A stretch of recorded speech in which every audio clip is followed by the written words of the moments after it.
At this time, I would like to ask the current board president, Jim Cech, to come forward and address the amendment to the declaration. Thank you, Courtney, and thank you, Doug, for your presentation.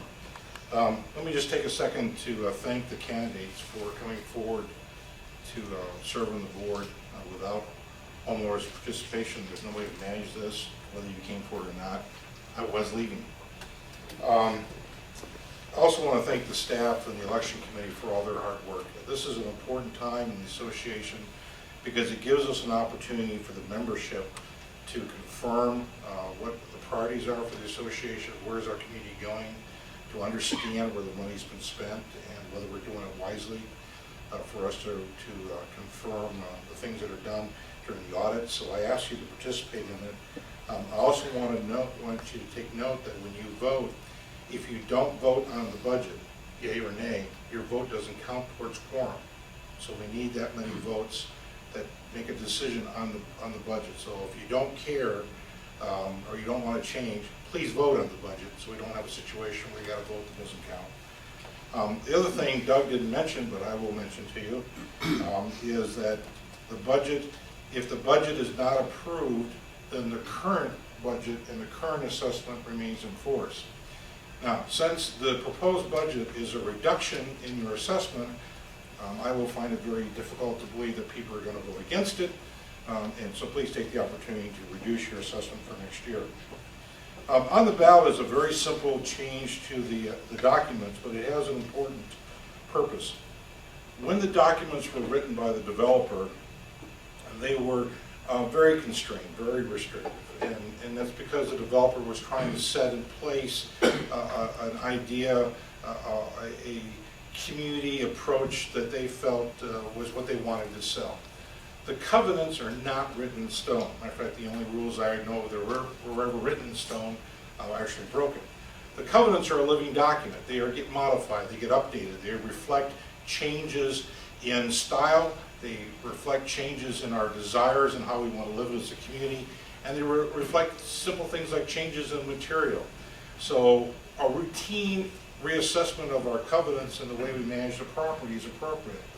One of the things that the board noticed that was in the original documents was an absolute prohibition against sheds, pens, dog runs, clotheslines, a litany of things that were written in there to basically be very, very restrictive in what you do. Now, in the 40 years that Montclair has matured, we have found situations where you needed a clothesline, you needed to have an air conditioner, you needed to have a shed.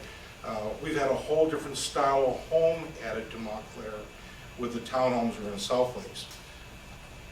Historically, looking at what's been done in the association over 40 years, the developer, the interim developer, and the board over all these years has made case-by-case decisions on these requests.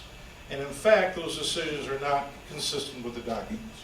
So what we've asked the membership to do, and we require 67% of the people that are actually going to vote at the annual meeting to approve, in addition to the language that says on all those restrictions I talked about, they're not allowed unless specifically approved by a written resolution of the board of directors.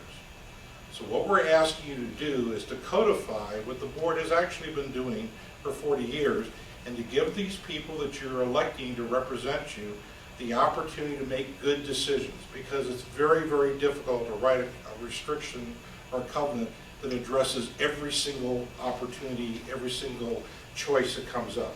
It's like having teenagers. No matter what rules you come up with, they'll come up with an exception to it.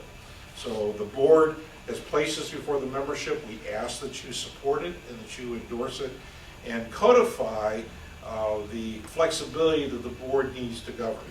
If this is not approved, the downside and the impact of this would be that in the future, now that we've brought this to a vote of the community, anyone that brings forth an item that's in this restrictive language will not have it approved, and anyone that has one of these items that's in this restrictive language, when they go to sell their property, will have to remove it, or when it needs to be repaired, will have to remove it. And I don't think that's a good idea. So we ask you to support it. Please participate in the annual meeting.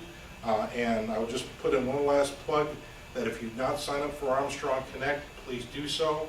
Those people that received letters recently saying, hey, you may owe us a late fee or a late charge, if you had signed up for Armstrong Connect, you could have checked your account throughout the year, and that would not have been a surprise.